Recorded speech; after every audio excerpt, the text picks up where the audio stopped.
Hey, what's up? Oh, there's like a car show going over there, but I was like, I'm not a big car show person. So I was like, you know what? I got like 10 minutes before I'm going into this movie thing, so might as well make one of these and talking to you and all that stuff.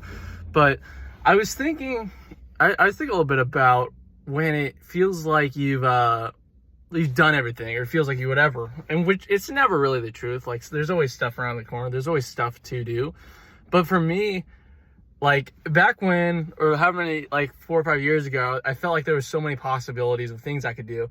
And now looking back, I've done a good chunk of the stuff that I was like scared to do and eventually just did or whatever in some form or fashion. Still a lot of stuff I got to do. But even after doing that, what I realized is that doesn't guarantee that, oh, it's going to do even 1% of what you think it's going to do for you. For me, like there's a lot of stuff I think a big thing with the stuff I was thinking about and all that stuff was looking for hope, looking for something that would strike a fire within me. And there's stuff that does that. But what I've realized is that a lot of the stuff that does that already started doing that. It wasn't the things. Like I thought going to LA would be a thing. It would spark interest. I thought doing certain, like making certain videos or doing certain things or whatever you have it. I thought it was going to be the thing for me, but I realized it's not.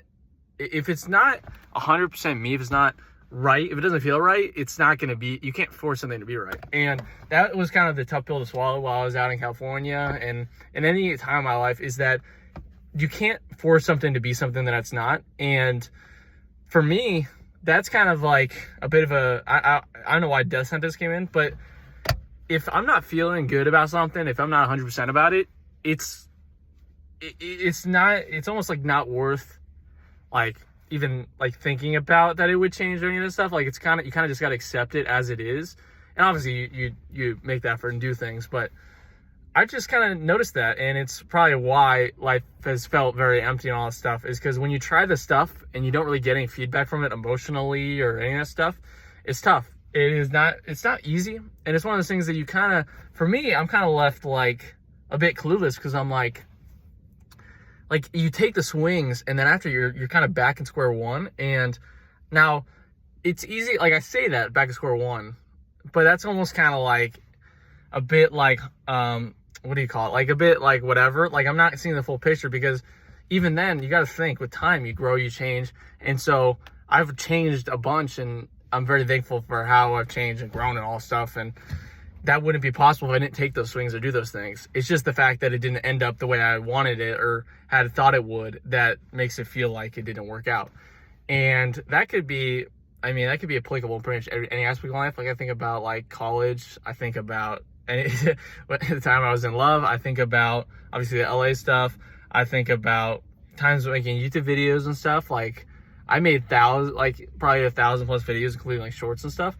And I feel like I've failed more doing this than anything else in my life combined. Like I feel like I've swung and missed and done that a billion times, and I keep coming back to it. What I think is interesting and what I pay attention to, and I'm sure y'all do, because it's like, how could you not, is when you keep thinking of something or feeling a pull towards something, even if it doesn't work out the first time, or even if it's tough, it's more difficult than other avenues you go down. And I felt that a lot with YouTube, and I felt that a lot with like my love for music or writing. I feel like I felt that, and it's not necessarily that it's been tough or anything, but more so that there's been stuff that's kind of almost inhibited it. Like I was thinking back to when I was out in LA or whatever, and I was very stupidly, but I like to do this run thing, whatever, and I was running on the side of the street with my backpack with like computer, and the dumb part here is apple cider vinegar. And what I didn't realize is that when I set my thing down, that the apple cider vinegar, which is a glass can, could crack, and so it completely cracked, and it completely destroyed my computer. Or like my computer was good for like another like day-ish or so. A car's parking right next to me, so I'm like, whatever, like they're literally backing in, which is kind of nice because then we're not face-to-face with the people. But it eventually just stopped working completely, and that computer is where I had this book I wrote on it, which is still very like early into it, so it wasn't like a big deal of terms of like, oh, I had a finished product and I gone through like publishing house. So I literally just wrote on a Word document like 50,000 words or whatever, like however many pages.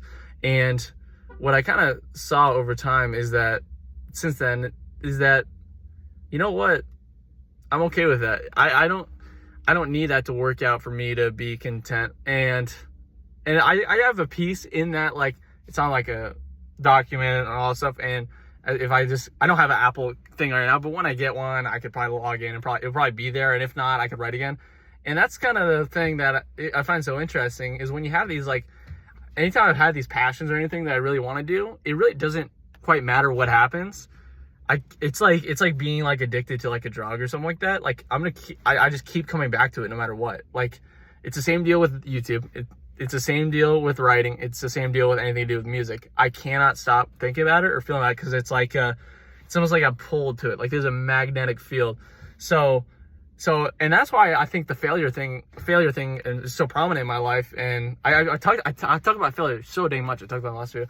But with the swing and a miss is happening so much is because I will keep coming back no matter what. So it almost feels like the universe is putting me through the situation to where I'm going to fail constantly, so that it keeps allowing me to grow in terms of my way of thinking about stuff. Instead of thinking like, oh, I want to do this and that, why not try this? And like, oh, why not try this? Like, kind of pushing myself indirectly by just believing in something that is taking longer, being tough or whatever. And yeah, I think addiction is a big thing with that, and what I talked about last time. But the emptiness that comes a lot of times with chasing this stuff is tough though sometimes, because it's like internally, like, I know that there's like, I got that like internal hope, but it's tough to feel that a lot when you're so constantly empty, and like when things are not happening, it's kind of tough to like get that in your mind. But the more I just let it happen and see what happens, or I'm like, you know what, it actually makes sense why this is happening, because I would have never thought of this and that and then the third. So even though I'm empty, it's like, that's kind of what this thing is. I'm like, I've been through numbness and all this stuff, but over time I just have more and more peace and more belief. And I hope y'all do, anyone who's in a similar situation, because the fact that I just know what I'm doing, there's something to it. It's like, so too many things that happen for me to not believe that. So even though it's empty, even though I'm missing, even though I'm failing, I'm almost like, there's almost like nothing stopping me outside of like death, I guess, because of the fact that, for one, got nothing to lose. Two, there's nothing else other than the stuff I really care about, like love or any of this creative stuff I'm talking about. There's not really much that I care about or could even take my interest, because I've tried a billion different things. And three, I feel like I'm like, kind of like, I got something to it. Like I can do it well. Like, it's that kind of stuff. It just all factors in to where it's like I really can't picture a time where I could quote unquote fail more or be in situations where it would be easier to do it. And yet those kind of situations make me want to do it more. I don't know about y'all chasing stuff or going through the process of being numb, depressed, and trying to go after dreams and that stuff. But it's almost like it's like there's no other way. And so it almost makes me excited to go through stuff where it's tough or where you don't know what's next, because the fact that I know that it's just kind of pushing to like do more than I normally would if it was all easy. So I'm like, so I'll swing and a miss and do all that stuff because I'm thankful for it, and because it allows me to do whatever the most. And hey, we're trying to do the most with the life, because you never know how much you got. So it's like, why would you want to shortcut that? I don't know. I don't even know what the topic of this video is, and I'm pretty sure it's exactly the same as the last video I made last night, but I just felt the need to talk about something. And I was like, you know what? Yeah, just kind of emptiness and trying stuff. It's a weird combo, because it almost, for me, it feels like it gives me an advantage to be numb or be in this stuff, because it's like balls to the wall. Like I really do not have anything to lose. That I've lost the things that I value the most, like joy, love. So I'm like, I really do have nothing to lose to trying this stuff. And that's kind of a position I'm in, which makes sense to me why I'm swinging and missing and why I'm going through this stuff, because it's pushing me to do more, and because I'm the perfect guinea pig for this kind of stuff. But I don't know if any of y'all connect with this or whatever. Let me know. I was just kind of talking freeballing it. But yeah, I'm gonna go see this movie. Hope you all have a nice day. Subscribe, like if you want, and God bless. I was supposed to end that differently. But see you later. But it didn't feel right saying the first thing I said, because I was like, it didn't feel like it. Whatever. I don't know. No one's here. Bye.